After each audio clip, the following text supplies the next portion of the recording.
Hello everyone, welcome to MT Educators. I hope you all are doing good. So guys, in this video we will discuss about this topic, gender as a social construct. Along with we will discuss some other topics like gender roles, gender equality, gender discrimination, gender stereotypes and gender bias. So let's get started with the video. So guys, अपना topic start करने से पहले हम basic चीज़ें कुछ जान लेते हैं। अक्सर हम ये दो वर्ड्स सेक्स और जेंडर इन दोनों को सिनोनिमसली यूज करते हैं, लेकिन इन दोनों में कुछ डिफरेंस है। ऐसे अगर हम सेक्स की बात करें तो ये एक बायोलॉजिकल कंस्ट्रक्ट है जो एक बायोलॉजिकल कैरेक्टरिस्टिक्स के बेसिस पर हम डिफरेंशिएट करते हैं मेल्स में और फीमेल्स में। लेकिन वहीं पर अगर हम जेंडर की बात करें तो जेंडर एक सोशल कंस्ट्रक्ट है। इसमें सिर्फ हम बायोलॉजिकल कैरेक्टरिस्टिक्स को कंसिडर नहीं करते, लेकिन कुछ रूल्स होते हैं, कुछ एक्सपेक्टेशंस होती हैं सोसाइटी के अकॉर्डिंग, कल्चर के अकॉर्डिंग कि एक मेल जो है और जो फीमेल है वो कैसे बिहेव करेंगे और कैसे एक्ट करेंगे। तो उस सब को हम जेंडर में कंसिडर करते हैं। तो ये तो था हमारा इन दोनों के बीच में डिफरेंस। सेक्स बायोलॉजिकल कंस्ट्रक्ट होता है और जेंडर सोशल कंस्ट्रक्ट होता है। जैसा कि आप यहाँ पर इस पिक्चर से भी देख सकते हो, ये एक बायोलॉजिकल कंस्ट्रक्ट होता है और जेंडर कल्चरली डिफाइंड होता है, जिसमें हम रोल्स और रिस्पॉन्सिबिलिटीज की को कंसिडर करते हैं, फीमेल की भी और मेल की भी। देन उसके बाद हम बात करते हैं जेंडर इक्वालिटी की। देखिए, जेंडर इक्वालिटी क्या होती है। हम बेसिकली दो मेन जेंडर्स को कंसिडर करते हैं, मेल्स और फीमेल्स को। तो अगर हम मेल्स और फीमेल्स को एक सेम प्लेटफॉर्म पर रखें और इक्वल राइट्स प्रोवाइड करें दोनों को, और अपॉर्चुनिटीज दोनों को इक्वल प्रोवाइड की जाए, तो उसको हम जेंडर इक्वालिटी कहेंगे। वो चाहे वो किसी भी फील्ड में हो, चाहे वो एजुकेशन में हो, चाहे वो जॉब्स में हो। It refers to the similar rights and responsibilities given to the males as well as females in every field, for example in education, jobs etcetera. और वहीं पर अगर हम बात करें जेंडर इनइक्वालिटी की, तो we can say it is a social phenomenon in which man and women are not treated equally. ये एक वो फिनोमिनन होता है जिसमें मेन और वुमेन को इक्वली ट्रीट नहीं किया जाता, तो उसको हम इनइक्वालिटी बोलते हैं। तो इनइक्वालिटी के बेसिस क्या हो सकते हैं? Inequality in terms of sex, in terms of age, caste और सोशो इकोनॉमिक स्टेटस। देखिए, ये तीन पॉइंट्स आपको क्लियर होंगे। इनइक्वालिटीज इन बेसिस पर होती हैं, लेकिन और सोशो इकोनॉमिक स्टेटस पे आप देख सकते हैं, जैसे एक बच्चे की फाइनेंशियल कंडीशन अच्छी है, एक की उतनी अच्छी नहीं है, तो उनकी एजुकेशन में फर्क आएगा और उसकी सोशो इकोनॉमिक स्टेटस में फर्क है। इस वजह से एक बच्चा अच्छे स्कूल में पढ़ेगा, एक बच्चा उतने अच्छे स्कूल में नहीं पढ़ेगा, तो उनकी एजुकेशन में भी फर्क आएगा due to their socio economic status.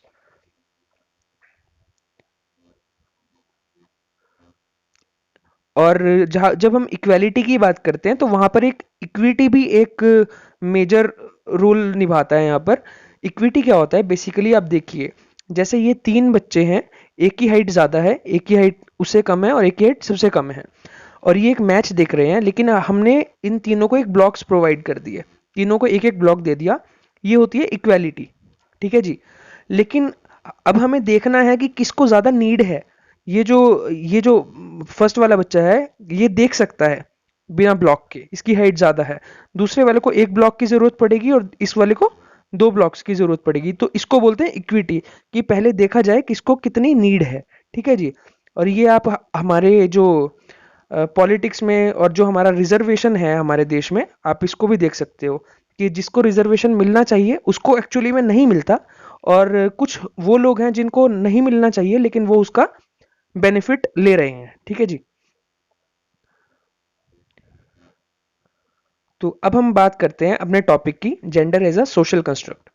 देखिए, जेंडर जैसे कि हमने पहले भी डिस्कस किया, जेंडर में वो कैरेक्टरिस्टिक्स आ जाते हैं जिनके बेसिस पर हम मैस्कुलिनिटी को और फेमिनिटी को डिफरेंशिएट करते हैं, ठीक है जी, वो रोल्स और रिस्पॉन्सिबिलिटीज को कंसिडर करते हुए। और सोशल कंस्ट्रक्ट क्या होता है? सोशल कंस्ट्रक्ट एक तरह का हाइप है, ठीक है जी, एक आइडिया है, एक परसेप्शन है जो कुछ लोगों के द्वारा या कुछ सोसाइटी के द्वारा बनाया गया है, जिसको हर इंसान को फॉलो करना पड़ता है, ठीक है जी। और वो एक्चुअली में कहीं पर लिखा नहीं हुआ कि भाई ये ऐसा ही होगा, लेकिन वो उस सोसाइटी ने या कुछ लोगों ने बना दिया है। तो social construct reflects shared ideas और perceptions that exist because people in group और society accept that they do. फिर उसके बाद हम बात करते हैं जेंडर रोल्स की या जेंडर आइडेंटिटी की। तो जेंडर रोल्स क्या होते हैं? जैसे कि दो जेंडर्स हैं, मेल और फीमेल, जिनको हम मेनली हम बात करते हैं जिनके बारे में। तो हर एक जेंडर से एक एक्सपेक्टेशंस रखी जाती हैं कि वो किस तरह का रोल निभाएगा, ठीक है जी। तो उसको बोलते हैं हम जेंडर रोल्स और जेंडर आइडेंटिटी। तो जैसे कि आप इस पिक्चर से देख सकते हो कि जेंडर रोल्स वो रोल्स होते हैं जो सोसाइटी एक्सपेक्ट करती है कि वो लोग उसको अपने जेंडर के अकॉर्डिंग कैसे रोल प्ले करें। तो जैसे कि मेल से एक्सपेक्ट किया जाता है कि उनका एग्रेसिव बिहेवियर होगा, ठीक है, लेकिन फीमेल से एक्सपेक्ट किया जाता है कि उसका सबमिसिव बिहेवियर होगा, ठीक है जी। मेल से एक्सपेक्ट किया जाता है कि वो टफ और इंडिपेंडेंट होगा, और फीमेल डिपेंडेंट होगी। फीमेल इमोशनल होगी और मेल अपनी फीलिंग्स को उतना ज़्यादा एक्सप्रेस नहीं करेंगे, ठीक है जी।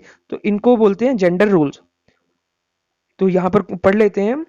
Gender roles, gender identity refers to a personal identification with a particular gender and gender role in society.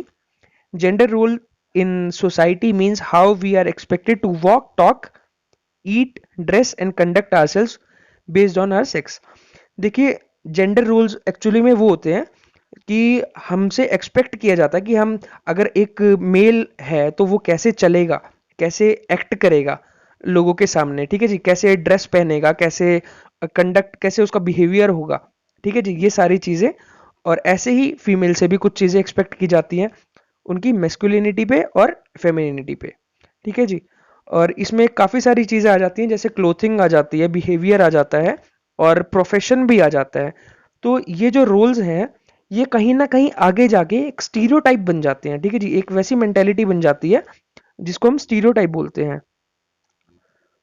अब स्टीरियोटाइपिंग क्या होती है? स्टीरियोटाइपिंग देखिए, जेंडर रोल्स से ही स्टीरियोटाइप होती है, मतलब कि जेंडर रोल्स का ही एक रिजल्ट है कि हमने एक रोल्स एक्सपेक्ट किए हुए हैं उनसे, और वही अब एक स्टीरियोटाइप बन गया है कि भाई ये ऐसा ही होना चाहिए, जो सही नहीं है, ठीक है जी।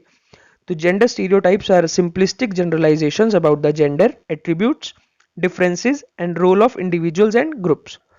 तो स्टीरियोटाइप्स कुछ नॉर्म्स होते हैं जिनको एक सोसाइटी को फॉलो करना होता है, और अगर वो लोग इन नॉर्म्स को फॉलो ना करें तो उनको सोसाइटी से क्रिटिसिज्म फेस करना पड़ता है। अब इनके भी एग्जाम्पल आप देख सकते हैं। ये सारी टर्म्स कुछ सिमिलर हैं, तो आप इसमें कंफ्यूज मत होना। जेंडर रोल, जेंडर स्टीरियोटाइप्स और जेंडर डिस्क्रिमिनेशन और जेंडर बाइस, तो आप थोड़ा सा उसको अच्छे से समझना। तो अगर हम फीमेल की बात करें तो इनका स्टीरियोटाइपिक रोल, जैसे कि हमारी सोसाइटी में देखा जाता है कि इनका रोल है कि शादी करो और बच्चे करो, ठीक है जी। और फीमेल से एक्सपेक्ट किया जाता है कि वो लविंग होगी, कंपेशनेट होगी, केयरिंग होगी, नर्चरिंग, सिंपैथेटिक और ब्यूटीफुल होगी, ठीक है जी। लेकिन मेल से एक्सपेक्ट किया जाता है कि वो फाइनेंशियल प्रोवाइडर होगा, या कह सकते हैं कि वो अपना ब्रेड एंड बटर अपनी फैमिली को प्रोवाइड करने वाला होगा, ठीक है जी। उससे एक्सपेक्ट किया जाता है कि वो कॉम्पिटिटिव होगा, एसर्टिव होगा, इंडिपेंडेंट होगा, करेजियस होगा, करियर फोकस होगा और इमोशनली स्टेबल होगा। और अगर हम कहीं ना कहीं देखें तो ये जो स्टीरियोटाइप्स बने हुए हैं ये सही नहीं है, क्योंकि ऐसा नहीं है कि हर एक आदमी इमोशनली स्टेबल हो, ठीक है ना। तो और ये सारे रूल्स हम कह सकते हैं पूरी तरह से सही नहीं है, लेकिन हमारी सोसाइटी में ऐसा माना गया है कि इनको ऐसा ही फॉलो करना पड़ता है। These stereotypes can stifle individual expression and creativity as well as hinder personal and professional growth. देखिए, जो ये स्टीरियोटाइप्स बने हुए हैं ना, इनकी वजह से जो इंडिविजुअल्स की, कुछ बच्चों की, वेदर मेल और फीमेल, वो अपनी क्रिएटिविटी को डेवलप नहीं कर पाते, ठीक है। उनकी क्रिएटिविटी खत्म हो जाती है और उनकी ना तो पर्सनल ग्रोथ हो पाती है और ना ही प्रोफेशनल ग्रोथ हो पाती है, क्योंकि क्रिटिसिज्म इतने ज़्यादा होते हैं सोसाइटीज़ में, तो वो इस सबको इन्फ्लुएंस करती है। ये कुछ एग्जाम्पल्स हैं स्टीरियोटाइप्स के। जैसे कि हम देखते हैं कि वुमेन को बोला जाता है कि ये अकोमोडेटिंग होगी और इमोशनल होंगी, मतलब एडजस्ट कर पाएंगी। और मेन से एक्सपेक्ट किया जाता है कि ये सेल्फ कॉन्फिडेंट होंगे, अग्रेसिव होंगे, लेकिन ऐसा ज़रूरी नहीं है। ठीक है जी।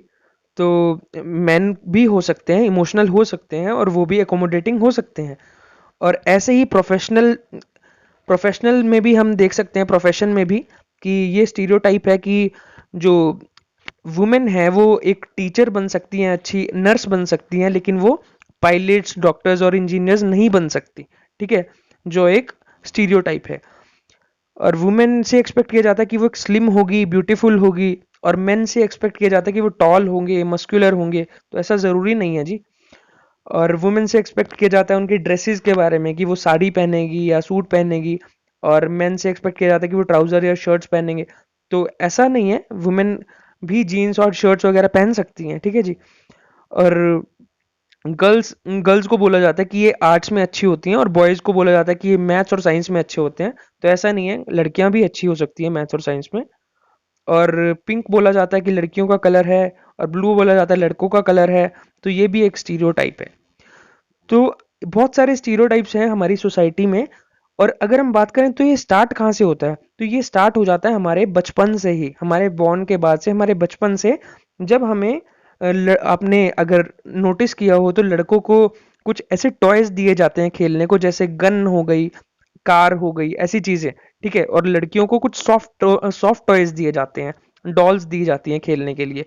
और अगर लड़के को बोलते हैं कि लड़का बोलता है कि मुझे डोल चाहिए, तो बोलते हैं कि लड़के डोल से नहीं खेलते। तो ये एक स्टीरियोटाइप है। ठीक है जी। और जैसे कि आपने देखा होगा, आपने टीवी में भी एक एडवर्टीजमेंट देखी होगी जिसमें बोलते हैं लड़के रोते नहीं हैं।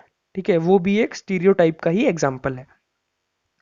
तो इसके बाद हमारी टर्म्स आती हैं जेंडर डिस्क्रिमिनेशन और जेंडर बाइस। आप इनमें कंफ्यूज मत होना, आप बस इतना समझो, डिस्क्रिमिनेशन का मतलब होता है भेदभाव, जहां पर दो जेंडर्स के बीच में भेदभाव हो, और मतलब कि एक से अपॉर्चुनिटी छीन ली जाए और दूसरे को दे दी जाए। ठीक है जी। और अगर जेंडर बाइस की हम बात करें तो बाइस का मतलब आ जाता है फेवरेटिज्म शो करना, किसी भी एक जेंडर को फेवरेटिज्म शो करना। जैसे कि आपने देखा होगा, क्लासरूम्स में कुछ टीचर्स ऐसे होते हैं जो लड़कों पर ज्यादा ध्यान देते हैं, लड़कियों पर ध्यान नहीं देते, और लड़कियों को अच्छे से नहीं समझाते, उनके डाउट्स भी क्लियर नहीं करते। तो वो उनका फेवरेटिज्म है बॉयज की तरफ। ठीक है जी। और ये एक जेंडर बाइस का एग्जाम्पल है। तो अगर हम बात करें तो जेंडर बाइस और डिस्क्रिमिनेशन ये बहुत ज़रूरी है इसको ख़त्म करना वुमेन एम्पावरमेंट के लिए, ताकि एजुकेशन में जेंडर इक्वेलिटी स्टेब्लिश हो सके। और जो भी हमारी पॉलिसीज़ चल रही हैं, जेंडर बाइस जितनी हमारी पॉलिसीज़ चल रही हैं, उनको हम एलिमिनेट कर सकें। जैसे कि हम देखते हैं, अब तो काफ़ी चेंज हो गया है। पहले की जैसे बुक्स अगर हम देखते थे तो बुक्स में कुछ एग्जाम्पल्स, कुछ पिक्चर्स ऐसी होती थी, जैसे वुमेन को दिखाया जाता था कि वो कुकिंग कर रही है और मैन कुकिंग नहीं करते हुए दिखाए जाते थे, जिससे बच्चों के माइंड पर फर्क पड़ता था और वो उसी चीज को सोचते थे। ठीक है जी। लेकिन अब काफी चेंज हो गया है। अब दिखाया जाता है मेल और फीमेल को, दोनों को किचन में काम करते हुए पिक्चर्स लगाई जाती हैं।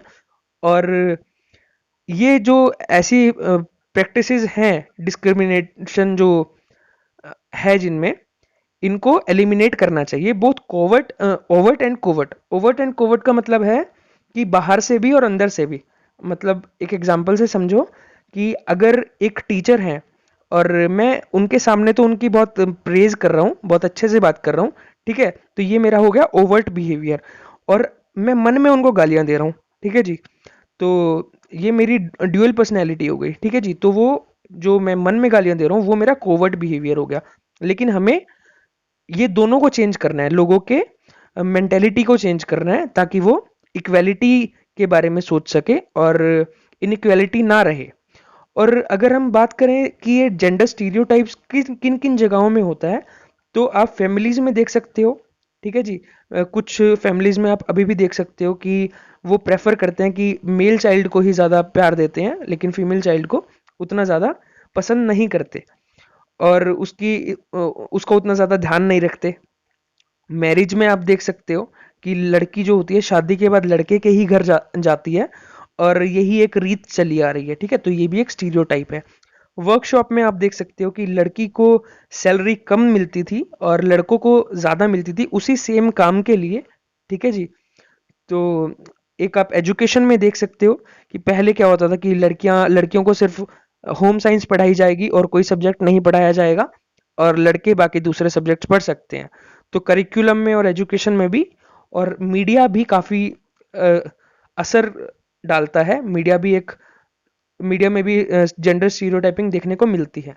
तो ये जगहों में हम देख सकते हैं जेंडर स्टीरियोटाइपिंग को। और अगर हम बात करें कुछ एजुकेशनल इम्प्लीकेशंस की, तो हम बीइंग अ टीचर हमें सोचना चाहिए कि अपनी क्लास में हम डिस्क्रिमिनेट ना करें, बच्चों के इंडिविजुअल डिफरेंसेस को पहचानें और उनको कोई भी बायस्ड एग्जाम्पल से ना समझाएं। हम हमेशा लड़कियों को और लड़कों को एक सेम प्लेटफॉर्म पे इक्वालिटी के साथ देखें, और जिससे हमारा टीचिंग लर्निंग प्रोसेस इफेक्टिव हो सके। ठीक है जी। तो ये था हमारा आज का topic, gender as a social construct, जिसमें हमने सबसे पहले सेक्स और जेंडर के डिफरेंस के बारे में बात की, फिर जेंडर इक्वालिटी की बात की, उसके बाद हमने जेंडर रोल्स देखे, स्टीरियोटाइपिंग देखी, और जेंडर डिस्क्रिमिनेशन और जेंडर बाइस के बारे में बात की। सो गाइज, आई होप आप सबको ये टॉपिक्स क्लियर हो गए होंगे। Thank you for watching. Stay connected for the upcoming videos.